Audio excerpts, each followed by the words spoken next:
Assalamualaikum warahmatullahi wabarakatuh. Perkenalkan, nama saya Muhammad Ihsanur, NPM saya 123111014. Di video kali ini saya akan menjelaskan mengenai metode FAM atau Vogel untuk alokasi distribusi.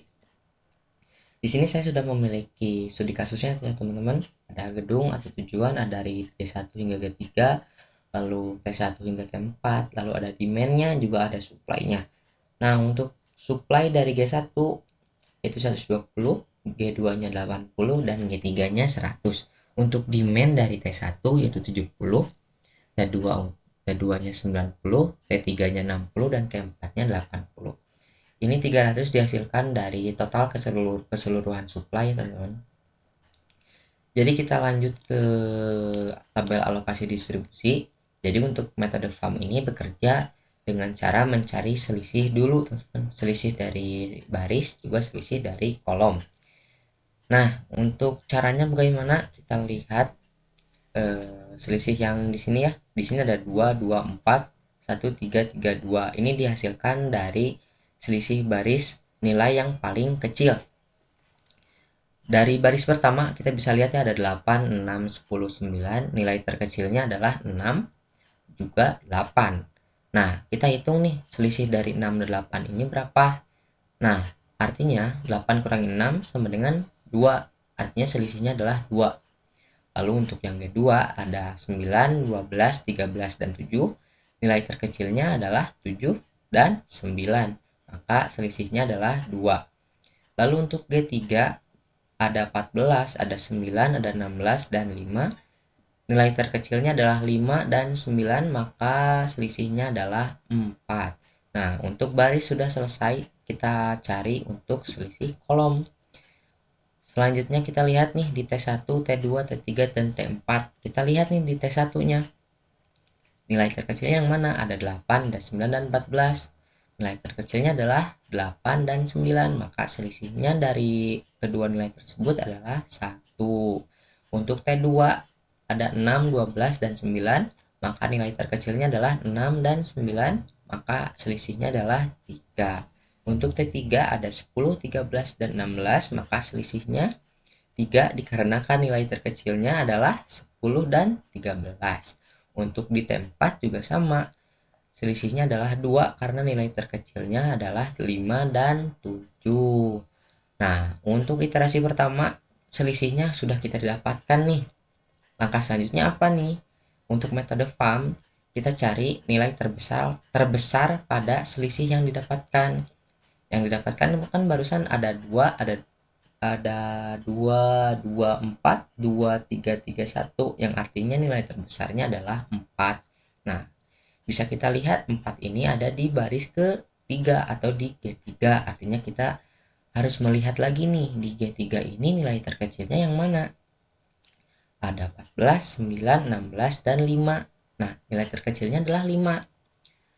Kita lihat lagi demand di T4 yaitu 80. Sedangkan kita bisa melihat supply pada baris G3 atau baris ketiga ini adalah 100, yang artinya kita bisa langsung mengoptimalkan T4 ini dengan memasukkan demand-nya nih.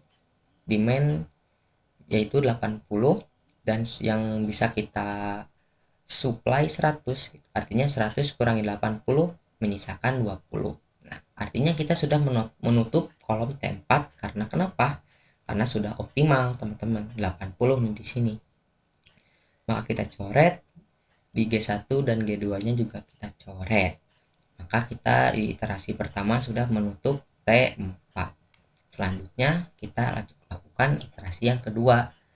Bagaimana caranya? Tetap sama teman-teman untuk mencari selisih baris dan kolom. Nah, namun ada perbedaan. Perbedaannya di mana? Karena T4 ini sudah ditutup, artinya kita tidak bisa meselisihkan nilai ini nih yang 975 untuk baris juga untuk kolom.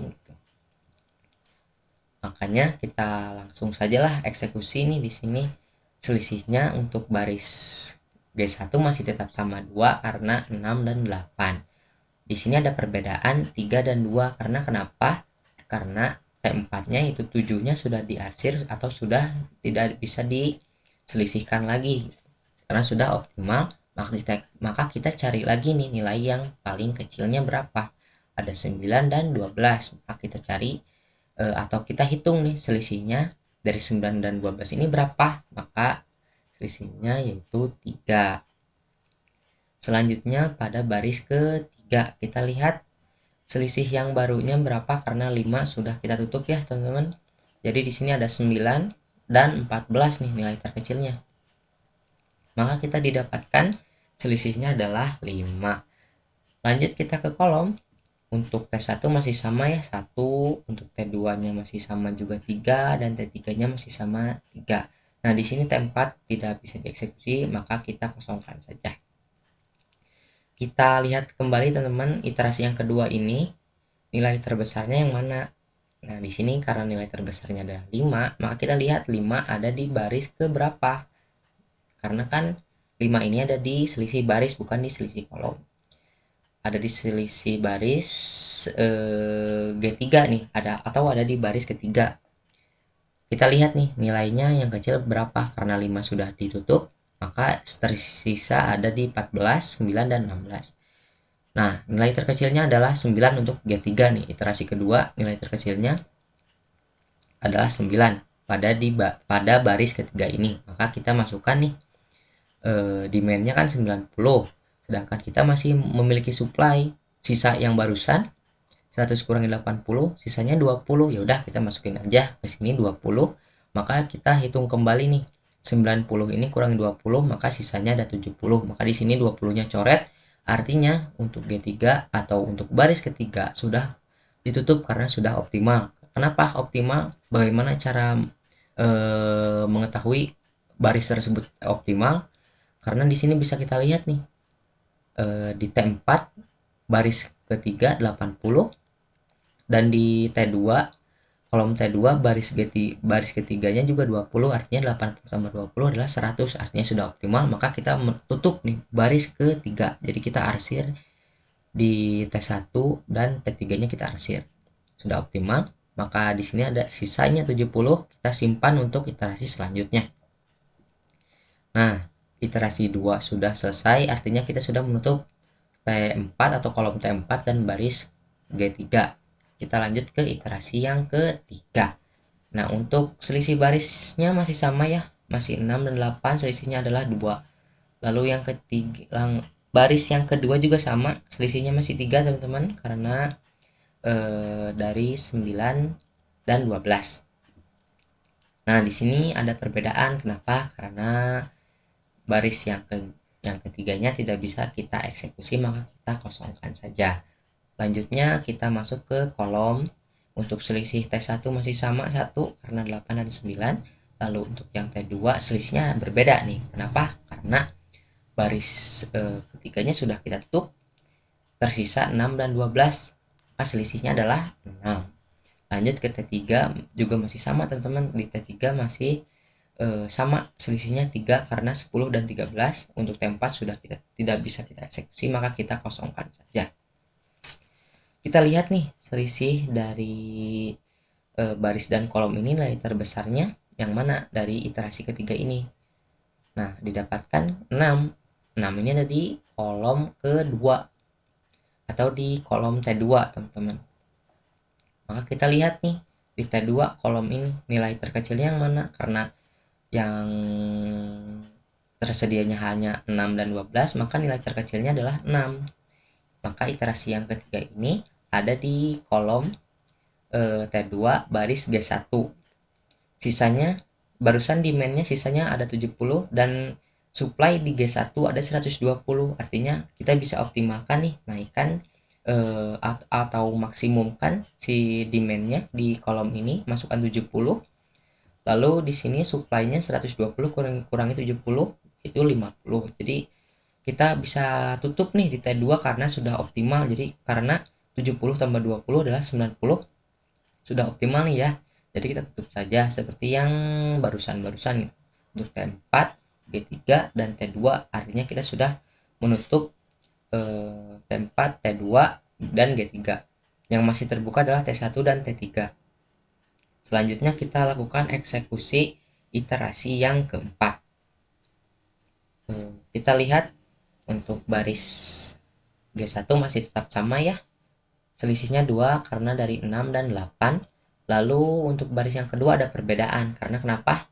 T2 nya sudah ditutup, artinya hanya ada 9 dan 13, maka dihasilkan selisihnya 4. Sudah selesai karena tidak bisa kita cari lagi ya yang baris ketiganya. Lanjut ke kolom. Di kolom selisih T1 nya masih sama, 8 dan 9 itu 1. Lalu T2 nya sudah ditutup jadi kosong. Lalu T3 nya 3 masih sama karena 10 dan 13. Untuk T4 nya kita kosongkan juga karena sudah ditutup. Kita lihat nih nilai terbesarnya yaitu 4 yang ada di baris kedua. Nah, kita bisa lihat kembali di baris G2 ini atau baris kedua ini nilai terkecilnya ada 9 dan 13, artinya nilai paling terkecilnya adalah 9. Maka kita masukkan demand-nya di T1 ini, demand-nya ada 70 sedangkan supply-nya ada 80, artinya kita bisa langsung optimalkan atau optimumkan di kolom T1 ini, masukkan di baris kedua 70 dan 80 kurangi 70 maka masih menyisakan 10, teman-teman.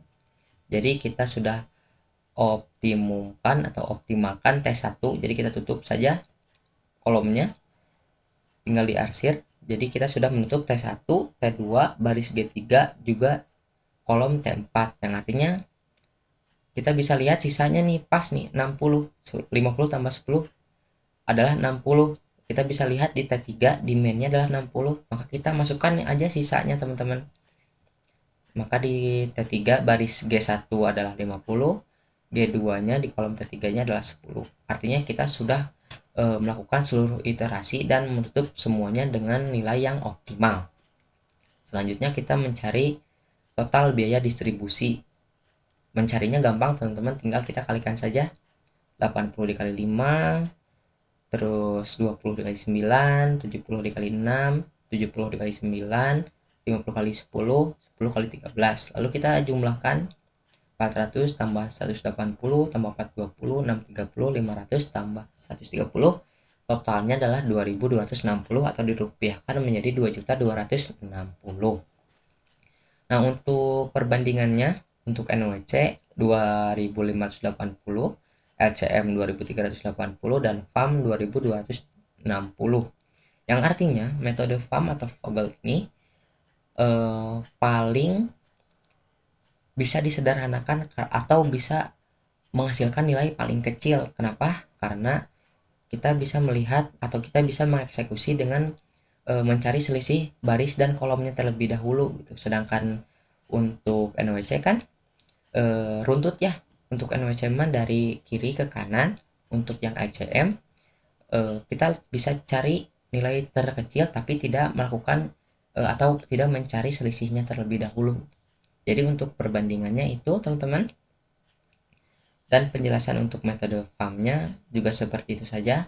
Mohon maaf apabila ada salah kata atau salah penyampaian. Terima kasih. Mohon maaf. Assalamualaikum warahmatullahi wabarakatuh.